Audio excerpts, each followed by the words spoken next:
Point number one, which is very important. When you want to ask a question, when the question forms in you, you come into contact with God, you come into link with the rishis. We are not aware of this. You think only you have to come to me to get the answer, but no, you can get it directly. Not many of us we are aware of this, but now we know it. And I know it's not easy to decipher it, even if you get this directly. It's not easy simply because we haven't tried. We chose this channel of coming to me or going to books, going to other great masters for getting answers. For any question, you get the answer instantaneously from God or rishis.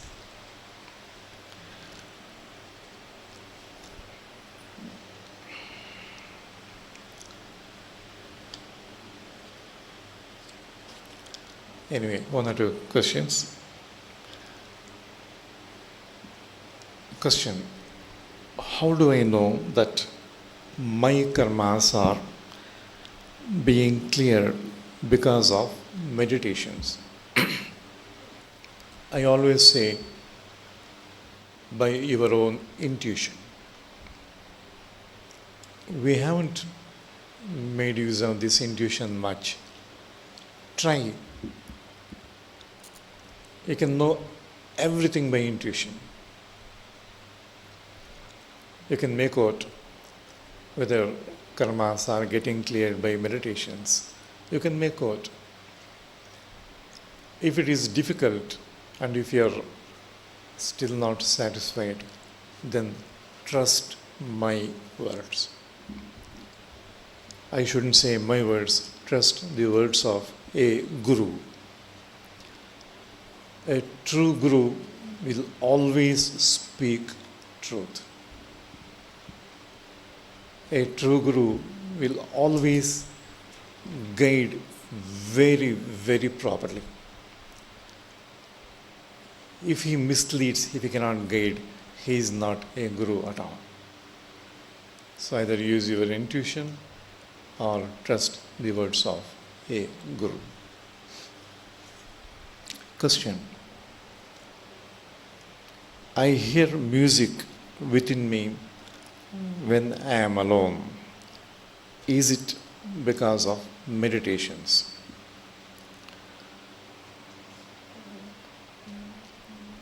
When we meditate, the Anahata chakra gets activated. Whenever the Anahata chakra is activated, we hear sounds. They have been described as Dashavidhanada. Dasha are 10, Vida type, Nada is sound. 10 types of sound. Beginning from the sound of the ocean, then you hear the sound of veena, flute, etc. There are 10 types. But when you hear music, I don't know from where it comes. It definitely, it's not from Anahata chakra. So, whenever you hear some music which is not categorized here as 10 Dashavidhanada, it's from your own mind. All film songs is from our own mind, not from Anahata. Question: once while meditating, I felt stillness, and out of fear, I stopped meditating. Is this right? Of course, it is not right. We meditate to enter this state of stillness. And when you experience that, why do you stop meditating? But I understand. Any new experience, we are scared.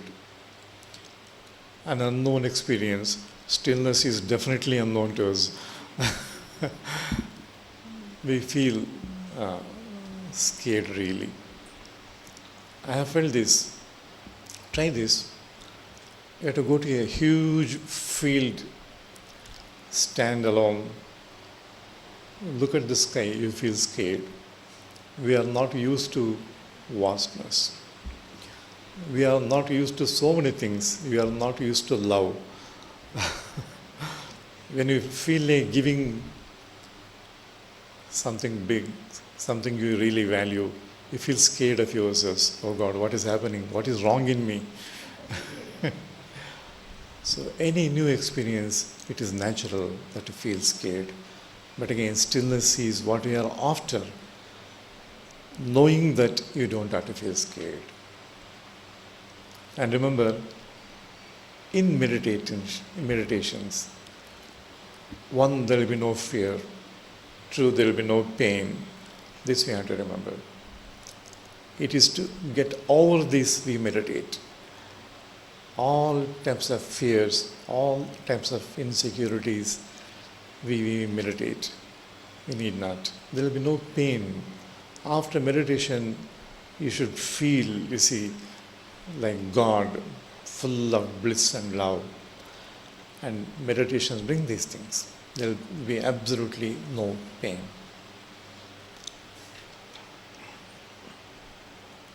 Question. When I think of God, I experience the flow of energies from Mooladhara. What is it?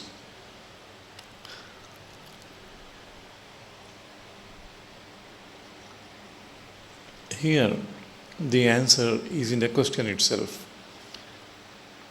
The questionnaire says there is a flow of energies, and what is it? It's the flow of energies. This happens. We think to raise Kundalini, we have to practice very, very severe, exercises, harsh, disciplines. Absolutely no. We don't know. Without the Kundalini energy, we can't live, we can't think. All the time we get this energy from Kundalini. It's one type. And when you feel really this type of movement, this type of flow, it is the Kundalini which flows. You feel that you are such a fortunate person. Be very happy about it. And it's such a wonderful thing. And this wonderful person thinks of God, and Kundalini rises, and how much love he must be having for God. At such times I say, it is not meditations alone. It is the intensity of love that takes us to Samadhi. Technique is only an excuse. You have to try this. Enormous love. We are capable of this. Again, that's the sad part of the human life. We think we are this, we are not that, we are incapable. No, we are capable of everything. We are capable of the greatest sacrifice. Sorry. We are capable of all love. We can sacrifice anything. Harishchandra gave up the entire kingdom. Every one of us, we are capable of that. But we haven't tried. Anyway, that's a different thing. But look at this wonderful person. He thinks of God and he feels the flow of energies. Thank God.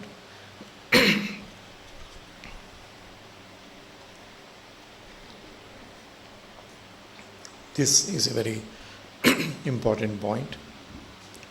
It's nothing new, but I would like to remind you periodically. We are in Satya Yuga.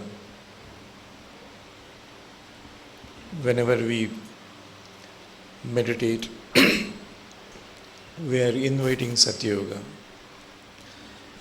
Whenever I pray like this: let Satya Yuga flow through me. Let Satya Yuga begin from Tapanagara. Let Tapanagara be full of Satya Yuga. Satya Yuga is here. When Satya Yuga is here, we have solutions to all our problems. In Satya Yuga, there will be no problems as we have now. There will be no types of problems. There will be only bliss, peace, and such things. We will not have problems because we would have evolved to such a stage of purity, divinity, let us say. So when Satya Yuga is here, the time has come for us to completely transform into the divine beings which we are. And being aware of this, having all the opportunities, the knowledge, the energies, the wonderful support and help from the rishis, if we don't transform, nobody will say anything. We miss the opportunity, that's all. We will never say, the rishis will never say, if you don't do this, you will be punished. No. If you don't do this, you miss the opportunity. When the opportunity for getting rid of all the problems come, if you don't make use of the opportunity, you have all the problems with you, that's all. Nobody curses, punishes, nobody does it. The time has come for this. We have to make use of.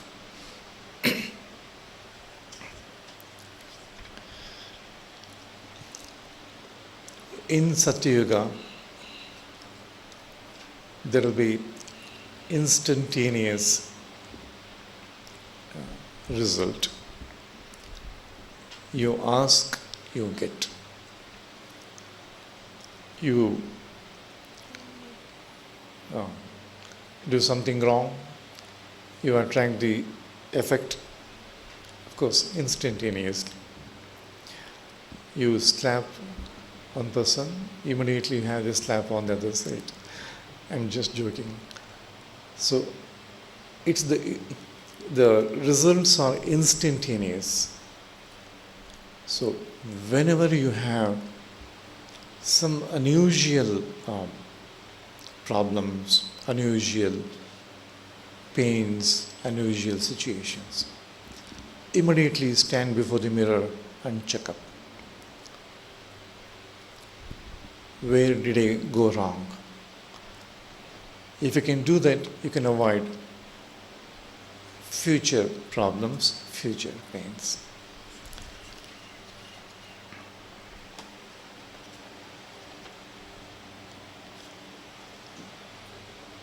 I give one point for contemplation.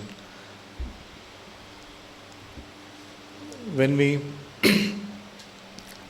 all our actions do not attract karmas. Our actions based on the spiritual laws do not attract karmas. I'll give a small example, you will easily understand. A soldier kills, but he does not attract this karma of killing because he follows orders. That's his job. A soldier's job is to follow the orders. If he has to kill, he kills. When we follow spiritual laws, again I repeat, we do not attract karmas. Think about this.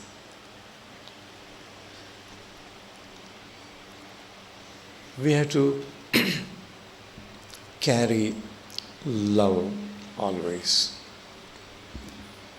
I always say, whenever there is an opportunity, I always say, carry light. Light has love, carry light. Light is God. When you carry light, you have all protection. You have all strength, all wisdom. You don't have to go to anybody for guidance, because the one who guides the entire creation is in you.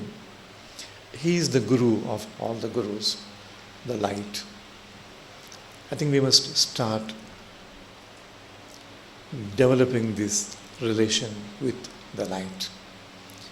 Although we are aware of it at the intellectual level, all of you know, I have been repeating, all of you understand, you're intelligent people.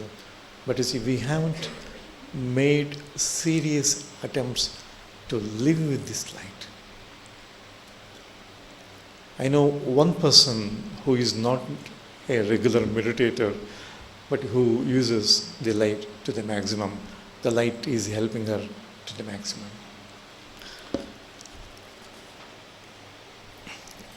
Similarly, what we have to avoid is, if you carry light, there is no darkness. Only when we don't carry the light, naturally, there will be all darkness. Naturally, when we don't have love, when we don't carry love, sometimes we carry non-love. Let us keep this out cautiously, carefully. This non-love is the one which attracts all types of problems, physical, mental, and at all levels. Carry love always. You will see that there will be absolutely no pain. I do not say there will be no sickness. When the body ages, there will be natural, tiredness, sickness, aging processes attract these things. But you will see there will be no pain. When you carry love, nobody suffers. Only non-love brings us suffering. This we have to understand.